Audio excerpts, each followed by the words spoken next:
بسم اللہ الرحمن الرحیم نحمدہ ونصلی علی رسولہ الکریم۔ ابھی اس پر کل مضمون ختم ہوا تھا کہ ایک شیخ کیوں، اس پر جواب آتے رہے۔ آج کے لیے دیکھیے، نائبان رسول صلی اللہ تعالی وسلم یعنی فقہاء کرام فرماتے ہیں کہ تقلید کرنا فرض ہے، اور ائمہ مجتہدین کئی ہیں، لیکن تقلید صرف کسی ایک امام کی کرنا واجب ہے، اور متعدد ائمہ کی تقلید کی جائے، ایسا نہیں کہ کبھی کسی امام کی کتاب میں مسئلہ دیکھ لیا، کبھی کسی کتاب میں دیکھ لیا۔ اہل علم اس کو منع فرماتے ہیں اور ناجائز فرماتے ہیں، اس سے نفس پرستی آسان ہو جائے گی۔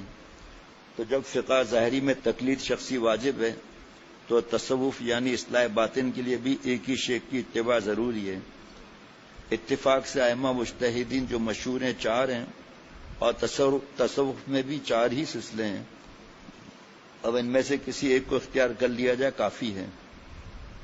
فقہ میں دوسرے ائمہ کی کتابیں یہاں بہت کم ملتی ہیں، ہندوستان کی بات ہے۔ احناف کا مسئلہ آسانی سے مل جاتا ہے، پھر اساتذہ اور مفتی اکرام اسی حنفی مسلک کے ملتے ہیں، مدارس بھی احناف کے ہیں، اس لیے یہاں احناف کا مسلک اختیار کرنا چاہیے۔ اسی طرح باطنی سلاسل میں چشتیہ حضرات معلوم و مشہور ہیں، وہی کافی اور ضروری ہیں، اور بھی سلسلے ہیں۔ اور جس طرح امام ابو حنیفہ رحمۃ اللہ علیہ کے شاگرد در شاگرد چلے آ رہے ہیں، امام ابو حنیفہ تو موجود نہیں، تو ان کے مسلک کے علماء سے رجوع کیا جائے۔ اسی طرح مشائخ تصوف بھی نہیں رہے، ان کے خلیفہ چلے آ رہے ہیں، ان کی طرف رجوع کرنا چاہیے، اس کے بغیر چارہ نہیں۔ بعض لوگ سوال کیا کرتے ہیں کہ اب وہ پہلے والے جیسے مشائخ نہیں رہے جن کی ہم اتباع کریں۔ میں نے سہارنپور کے قریب ایک مقام پر جلسے میں اس اعتراض کا جواب دیا تھا۔ اس جلسے میں حضرت مولانا عبداللطیف صاحب ناظم مدرسہ مظاہر العلوم، مولانا مفتی سعید احمد صاحب موجود تھے۔ میں نے کہا کہ اب وہ علماء کہاں جو پہلے تھے، حضرت مولانا گنگوئی رحمۃ اللہ علیہ وغیرہ، حضرت نانوتی رحمۃ اللہ علیہ جیسے کہاں ہیں؟ تو کیا شریعت پر چلنا چھوڑ دیا جائے گا؟ جواب کہ نہیں۔ حضرت مولانا خلیل احمد، حضرت مولانا عبد الرحمن کیبل پوری، حضرت تھانوی رحمۃ اللہ علیہ کے پاس خدمت میں حاضر ہوئے، تو خادم نے جا کر کہا حضرت مولانا عبد الرحمن کیمبل پوری آئے ہیں، تو فرمایا کامل پوری کہو، کیمبل پوری نہ کہو۔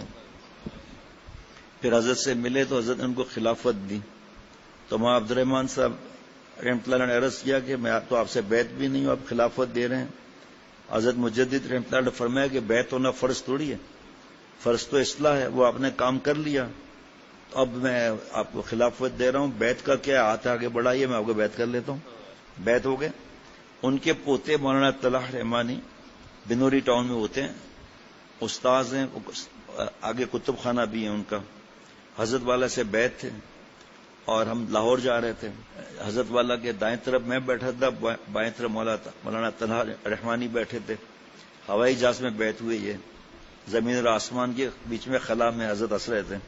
میں نے بھی تجدید بیعت کے لیے اپنا ہاتھ رکھ دیا، تو پھر حضرت کو بتا رہے تھے حضرت والد صاحب میرے دادا بنوری ٹاؤن میں مشکات شریف کا ختم ہوا تھا تو ان کا بیان تھا، فرمایا آج لوگ کہتے ہیں کہ وہ پرانے والے مشائخ رہے نہیں، اس پر حضرت اپنا جملہ ملاتے تھے، آج کل کے مشائخ لشٹم پشٹم ناقابل ریفرنڈم ہیں۔ فرمایا یہ مشائخ آج کل آنکھوں میں جچتے نہیں ہیں۔ فرمایا کہ جوش میں فرمایا کہ ان کو جچوا لو، کل یہ بھی نہیں ملیں گے۔ ہمارے حضرت مثال دیتے تھے، کوئی یہ کہے گا کہ حکیم اجمل خان دلی کے قبرستان سے اٹھ کر پھر آئے تو ہم علاج کرائیں گے؟ نہیں، جان پیاری ہے، ایمان پیارا ہونے کی فکر ہونی چاہیے۔ تو کہتے بھائی حکیم اجمل خان تو نہیں ہے، اچھا بھی ان کا کوئی شاگرد ہے؟ شاگرد بھی نہیں ہے۔ ان کا کوئی شاگرد ہے کہاں کا، کس پر زیادہ اعتماد تھا؟ فلاں پر، چلو وہاں چلتے ہیں۔ ڈاکٹری میں بھی اسی طرح ہوتا ہے، تو پھر ایمان کو بچانے کے لیے تقوی کے لیے کیوں نہیں؟ تو فرما رہے ہیں تو اسی طرح اگرچہ وہ مشائخ موجود نہیں مگر ان کے نائبین اور خلفاء تو موجود ہیں، ان کا اتباع کیا جائے گا۔ اگر ایسا نہ کیا جائے تو جیسے علماء سے دور ہو جائیں گے، اسی طرح تصوف سے بھی دور ہو جائیں گے۔ ان جیسے علماء حضرات کے لیے ویسے مشائخ تھے، اور ان جیسے علماء کے لیے ان جیسے مشائخ موجود ہیں۔ بزرگ کا نام مجھے یاد نہیں، کسی نے ان سے کہا کہ آپ جو ہے وہ بریانی کھاتے ہیں، کباب کھاتے ہیں، اور پہلے کے مشائخ جو ہیں وہ بھوسی روٹی کو پانی میں ڈبو کر کھاتے تھے. یہ کیوں؟ فرمایا بھائی بات یہ ہے کہ پہلے جیسے آپ لوگ مرید بن جاؤ تو ہم پہلے جیسے شیخ بھی بن جائیں گے. جواب بات دیکھیں کیسے پیارے ہیں. کہا اس وقت جیسے جو ہے وہ مرید نہیں ہے تو اب ایسا معاملہ ہے، آپ اس وقت جیسے مرید بن جاؤ تو ہم ویسے شیخ بھی بن جائیں گے. خود جو کھائیں گے.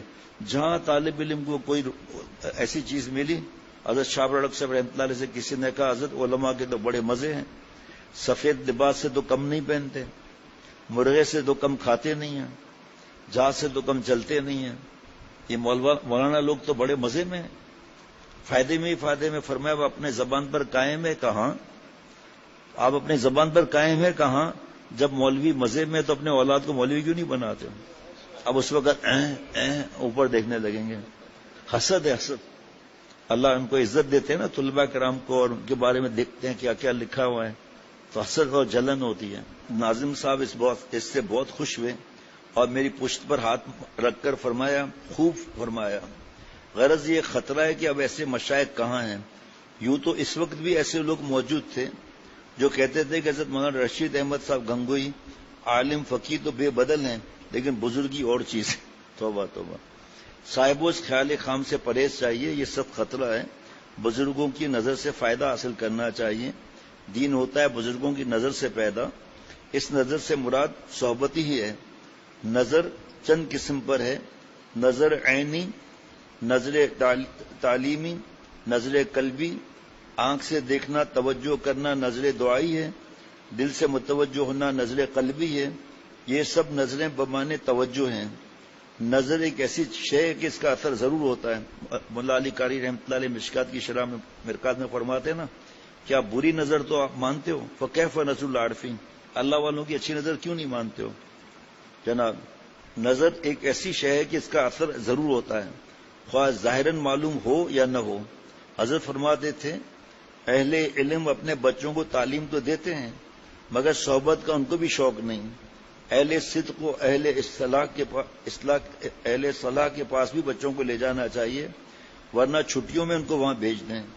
حضرت کے یہاں بھی حضرت تھانوی رحمۃ اللہ کے یہاں سننا ذرا، اتنا سخت تھے حضرت، لیکن حضرت کے یہاں بھی علی گڑھ کے طلباء آتے تھے، بڑے شوخ بھی ہوتے تھے. شروع میں خانقاہ سے باہر مکان ہی میں قیام کا انتظام کر دیا تھا یونیورسٹی کے طالب علم. جب حضرت ان کے قیام گاہ کے پاس سے گزرتے تو تالیاں بجانے کی آوازیں آیا کرتی تھیں. شور شرابہ، کالج کا تھا نا، خانقاہ کا ماحول بگاڑ دیتے، اس لیے ان کی الگ گھر تھا ان کے لیے. لیکن حضرت ان کو کچھ نہ کہتے تھے. ان پر خانقاہ میں آنے کی کوئی پابندی نہیں تھی، لیکن خانقاہ میں جب وہ طالب علم آتے تو کچھ شوخی نہ کرتے. بالآخر اسی طرح آنے جانے سے کافی درست ہو گئے. دین ہوتا ہے بزرگوں کی نظر سے پیدا. حاصل یہ کہ ابتدائی کلام یہ تھا کہ ایمان کا بقا و کمال موقوف ہے تقویٰ پر، اور تقویٰ کا حصول اور بقا موقوف ہے معیت صادقین پر. صادق الحال وہ شخص ہیں جو اپنے حال میں سچا ہو. اگر ظاہر حال میں درویش ہو اور باطن میں خدا ہو تو وہ صادق نہیں. جیسے بعض دعویٰ کرتے ہیں کہ بیت اللہ میں جا کر نماز ادا کرتے ہیں، ہے نا. صادق الحال صادق القلب ہے. فعل اور عمل میں فرق ہے ان لوگوں کے. عمل تو ارادے اور قصد سے ہوتا ہے، لیکن فعل عام میں جو بلا قصد بھی ہوتا ہے. اس پہ حضرت اتنے واقعے جاری لوگوں کے سناتے تھے کہ بھائی آپ نماز نہیں پڑھتے؟ کا بدگمانی حرام ہے، میں خانہ کعبہ میں نماز پڑھتا ہوں. حضرت فرماتے ہیں ان کو 3 دن بند کر دو، اور کہو جب آپ کعبہ شریف میں جاتے ہو تو کھجور اور زمزم تو ملتی ہے، باہر کھانا بھی ملتا ہے، تو یہاں تم لوگ کیوں آتے ہو کھانے پینے اگنے موتنے کے لیے؟ تو وہیں پر یہ کام کیا کرو. جناب ایک جعلی آدمی تھا، نماز نہیں پڑھتا تھا. آخر زبردستی نماز پڑھائی گئی تو نماز پڑھتے ہوئے میری طرف دیکھنا، ایسے ہاتھ بندھے ہوئے اور ایسے کر رہا ہے دھت دھت دھت دھت دھت دھت. تو نماز کے بعد کا پاجامہ آدمی بیٹن ڈالڈا مصنوعی سیارہ، یہ آپ کیا کر رہے تھے؟ کا خانہ کعبہ میں کتا گھس رہا تھا، اس کو روک رہا تھا. سمجھے؟ وہاں کتے ہوتے ہیں ہے جی. کا خانہ کعبہ میں کتا گھس رہا تھا، اس کو ہٹا رہا ہوں. تو حضرت اچھا نماز بھی سیکھنے کی فکر رکھنی چاہیے. جیسے آپ لوگوں نے سنا تھا نا کل کہ صحابہ رضوان اللہ علیہم اجمعین نے صرف زبانی نہیں بتایا، عمل کر کے دکھایا. جیسے ہاتھ باندھنے کا حضرت نے فرمایا یہ طریقہ ہے کہ یہ 3 انگلیاں اوپر، انگوٹھا اور چنگلی نیچے، اور یہ ایسے ہاتھ نہ ہو باہر نکلا ہوا لٹکا ہوا، یہ ایسے چھپ جائے جیسے، اور ہاتھ چھوڑ دو خود ناف کے نیچے ہو جائے گا. ناف ٹٹولنے کی ضرورت نہیں. حضرت ہنستے تھے کہ ناف ٹٹولنے کی ضرورت نہیں، لیکن ہم خود دیکھ لیں پیروں کا اور انگلیوں کا رخ جو ہے ایڑی اور پنجے کا اس طرح کعبے کی طرف ہونا چاہیے. سنت ہے نا. اب پیر اس طرف جا رہا ہے، اس طرف آ رہا ہے، اس طرف آ رہا ہے، فکر ہی نہیں. اللہ تعالیٰ اپنی رحمت سے مجھ سمیت کسی کو محروم نہ فرمائے. سبحان اللہ. ارادے اور غیر ارادے دونوں طرح ہوتا ہے. ہاں تو کہنے لگا کعبہ تک نظر جا رہی ہے اس کی جناب. ایک بزرگ تھے، انہوں نے اپنے مرید سے پوچھا کہ پٹائی وٹائی ہو تو کچھ برداشت کرو گے؟ کہا ضرور برداشت کریں گے، حکم کریں آپ. تو حضرت نے فرمایا کہ اس طرح کروں. یہ جعلی آدمی کے پاس گیا کہ حضرت کل بریانی کی دعوت ہے آپ کے لیے. کہا ہم تو اسی تاڑ میں تو رہتے ہیں، اس لیے تو زندہ ہیں مرغی کھانے کے لیے. جناب وہ جناب لے آیا مرغی، بریانی لے آیا. وہ تو صبح سے ہی کھانا نہیں کھایا تھا ظالم نے. ایسا بھوک لگی ہوئی تھی، اس نے جلدی سے چمچہ مار کے نکالا تو چاول ہی چاول. پھر چمچہ مارا، چاول ہی چاول. غصہ آ گیا. پھر چمچہ مارا، چاول ہی چاول. اب یہ لوگ تو گالیاں بھی دیتے ہیں نعوذ باللہ. کھری سنا سنا کر کا دماغ خراب، دھوکے باز. شرم نہیں آتی؟ وعدہ کیا تھا بریانی کو، لایا چاول. کا حضرت جناب وہ آپ کو یہاں سے کعبہ شریف کا کتا نظر آ رہا ہے اور نیچے بوٹیاں آپ کو نظر نہیں آ رہی. بس پھر اٹھ کے بھاگا. لوگوں نے ڈنڈے نکال دیا اس کے لیے، جالی کے لیے، کہ خانہ کعبہ میں نماز پڑھ رہا ہے اور یا خانہ کعبہ سے کتا بھگا رہا ہے یہیں سے بیٹھا ہوا. اور لوگ بھی ان پر فدا ہو جاتے ہیں. جناب عمل جواہر سے گزر کر قلب کے ساتھ ہوتا ہے. جیسا کہ حضرت رابعہ بصریہ رحمۃ اللہ علیہ جب خانہ کعبہ گئیں تو انوار الہی جو خانہ کعبہ پر ہم وقت آتے رہتے ہیں وہ انوار رابعہ بصریہ کی طرف ہو گئے جیسے کہ استقبال کر رہے ہوں. حضرت ابراہیم ابن ادم رحمۃ اللہ علیہ ہر قدم پر نفل پڑھتے ہوئے خانہ کعبہ پہنچتے تھے. جناب انہوں نے حضرت رابعہ سے فرمایا کہ یہ کیا شور مچا رکھا ہے؟ کہنے لگی میں نے یا تم نے کہ ہر قدم پر نفل ہیں. حضرت ابراہیم بن ادم رحمۃ اللہ علیہ نے فرمایا کہ اس کے باوجود کعبۃ اللہ تم کو تو لینے گیا، مجھے لینے نہیں گیا. فرمایا کہ تم سر نیاز کے ساتھ آئے ہو، میں قلب نیاز کے ساتھ آئی ہوں. کسی نے خواب میں دیکھا، پوچھا کیا حال ہے تمہارا، کیا ہوا؟ کیا مجھ سے سوال کیا گیا تمہارا رب کون ہے؟ تو میں نے ان سے پوچھا کہ جس رابعہ نے لاکھوں ٹن مٹی کے اوپر اپنے رب کو نہیں بلایا تو 2 ٹن مٹی کے نیچے آ کے بھول جائے گی کیا؟ فرشتوں نے کہا بھائی کیا معاملات ہیں، یہ حجت ہے، خواب حجت نہیں ہوتے، لیکن مبشرات تو ہیں. اور بعض بزرگوں نے فرمایا کہ یہ جو کرامت حق ہیں اس کے بارے میں زیادہ بتایا بھی نہیں کروں کیونکہ آج کل لوگوں کا ذہن ایسا نہیں ہے کہ ان کو سمجھ سکیں. حضرت رابعہ بصریہ رحمۃ اللہ علیہ بیٹھی تھیں تو کچھ خواتین ملنے آ گئیں. ان خواتین نے دیکھا کہ 2 روٹیاں رکھی ہیں، تھوڑا تھوڑا تو مل جائے گا، اب اس وقت کھانا کہاں، وہ بھی حضرت رابعہ بصریہ کے پاس. تو انہوں نے 2 روٹیاں رکھی تھیں، 2 روٹیاں انہوں نے تقسیم کر دیں. جناب جو تھا تقسیم کر دیا. تھوڑی دیر کے بعد آواز ہوئی. پوچھا کون؟ تو آواز آئی کہ مجھے رئیس نے بھیجا ہے آپ کے لیے ہدیہ لے کر روٹیوں کا. تو فرمایا ایک طرف کونے میں رکھ دیں اور جانا نہیں، آپ باہر کھڑے رہیں. کونے میں رکھ دیا. بعد میں حضرت رابعہ بصریہ آئیں اور وہ باہر کھڑے تھے. روٹیاں گن کر کہا بھائی میری روٹیاں نہیں ہیں، میں اندر جا رہی ہوں، واپس لے لو آپ روٹیاں. کہا نہیں آپ کی روٹیاں ہیں. کہا ہے ہی نہیں میری، قسم بخدا نہیں ہے. کو کہا میں قسم کہتا ہوں ہیں. کیوں آپ ایسا کہہ رہی ہیں؟ کہ بھائی ہم نے سنا ہے اللہ 1 پر 10 دیتے ہیں. میں نے 2 روٹیاں دی تھی تو 20 ہونی چاہیے، تو 18 ہیں، تو میری ہے ہی نہیں. تو رونے لگا کہ میں نے 2 چرا لی تھی، میں نے 2 چرا لی تھی. آج بھی ایسی ہیں خواتین. حضرت کے وقت میں مجھے معلوم تھا، ابھی بھی مجھے معلوم ہے. چند خواتین ہیں وہ بوڑھی بڑے بڑے دین پر چلنے والے مردوں کو شرما دیں.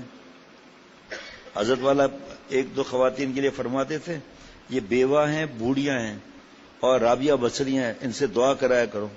اور مجھ سے حضرت فرماتے تھے ابھی فون کرو، ان سے دعا کرایا کرو.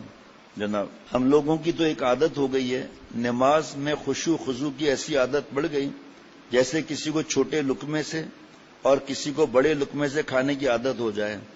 بظاہر خشوع اور خضوع معلوم ہوتا ہے لیکن قلب متوجہ نہیں.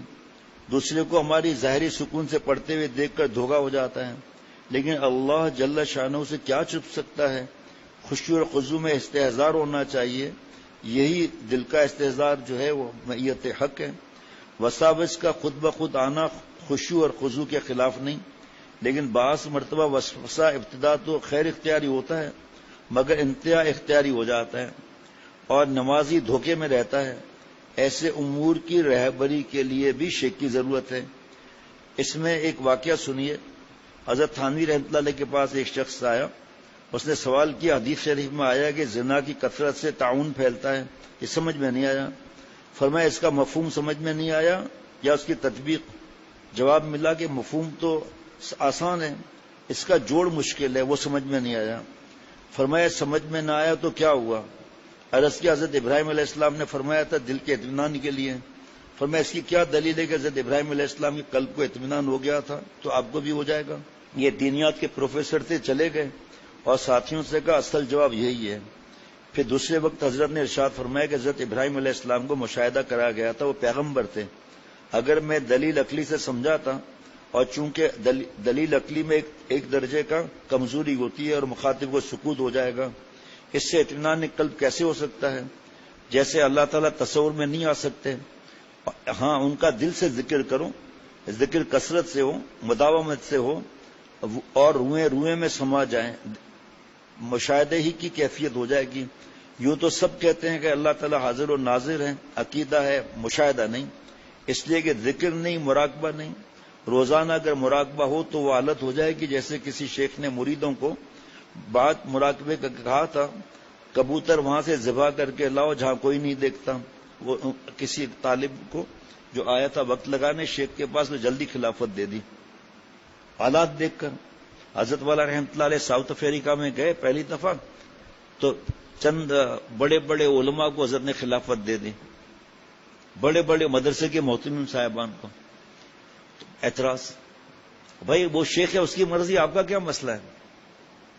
ہمارے حضرت مجدد نے تو چور کی بھی خلافت دی ہے، اس شرم کے اندر اللہ والا بن گیا. خلافت نامہ یہ تھوڑی ہے کہ آپ اللہ والے بن گئے اس لیے خلافت دے رہے ہیں. حضرت مجدد فرماتے ہیں کہ خلافت اس لیے دی جاتی ہے کہ آپ ابھی تک آگے بڑھے نہیں، اب شرم کرو آگے بڑھو. یہ ہے. فرمایا بخاری شریف کی سند کا مطلب یہ تھوڑی ہے کہ اللہ والے بن گئے عالم.